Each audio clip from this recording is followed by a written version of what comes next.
नंद वंश प्राचीन भारत का एक राजवंश था। पुराणों में इसे महापद्मनंद कहा गया है। नंद वंश ने 4वीं-5वीं शताब्दी ईसा पूर्व उत्तरी भारत के विशाल भाग पर शासन किया। नंद वंश की स्थापना महापद्मनंद ने की थी। भारतीय इतिहास में पहली बार एक ऐसे साम्राज्य की स्थापना हुई जो कुलीन नहीं था, जिसकी सीमाएं गंगा के मैदानों को लांघ गई थी। इस साम्राज्य के आगे शक्तिशाली राजा भी नतमस्तक होते थे। ये एक अखंड राजतंत्र था, जिसके पास अपार सैन्य बल, धन बल और जनबल था। चक्रवर्ती सम्राट महापद्मनंद ने निकटवर्ती सभी राजवंशों को जीतकर एक विशाल साम्राज्य की स्थापना की और केंद्रीय शासन की व्यवस्था लागू की। इसलिए सम्राट महापद्मनंद को केंद्रीय शासन पद्धति का जनक कहा जाता है। नंद वंश में प्रमुख राज्य उत्तराधिकारी हुए हैं: उग्रसेन, पंडुक, पाणुगति, भूतपाल, राष्ट्रपाल, योविशाणक, दशरथ, कैवत्र, घनानंद।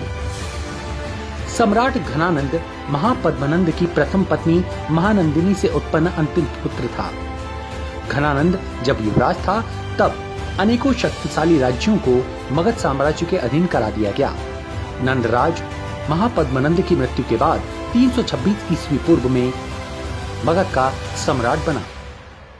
भाई कैरवत की मृत्यु के बाद ये बहादुर योद्धा शोकग्रस्त रहने लगा। फिर भी इसकी बहादुरी की चर्चा से कोई भी इसके साम्राज्य की तरफ आक्रमण करने की हिम्मत नहीं कर सका। विश्व विजेता सिकंदर ने भी नंद साम्राज्य की सैन्य शक्ति और समृद्धि देखकर भारत पर आक्रमण करने की हिम्मत नहीं की और वापस यूनान लौट जाने में ही अपनी भलाई समझी। जिसके बाद चंद्रगुप्त मौर्य ने घनानंद के विरुद्ध युद्ध छेड़ा।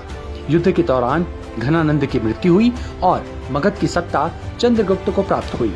लेकिन नंदवंश की खास बात यह रही, मगध की आर्थिक समृद्धि ने राजधानी पाटलिपुत्र को शिक्षा एवं साहित्य का प्रमुख केंद्र बना दिया। व्याकरण आचार्य पाणिनि महापद्मनंद के मित्र थे और उन्होंने पाटलिपुत्र में रहकर ही शिक्षा पाई थी। वश, उपवर्ष, कात्यायन जैसे विद्वान भी नंदकाल में हुए। इस प्रकार नंद राजाओं के काल में मगध साम्राज्य राजनीतिक और सांस्कृतिक दोनों ही दृष्टि से प्रगति के पथ पर अग्रसर हुए।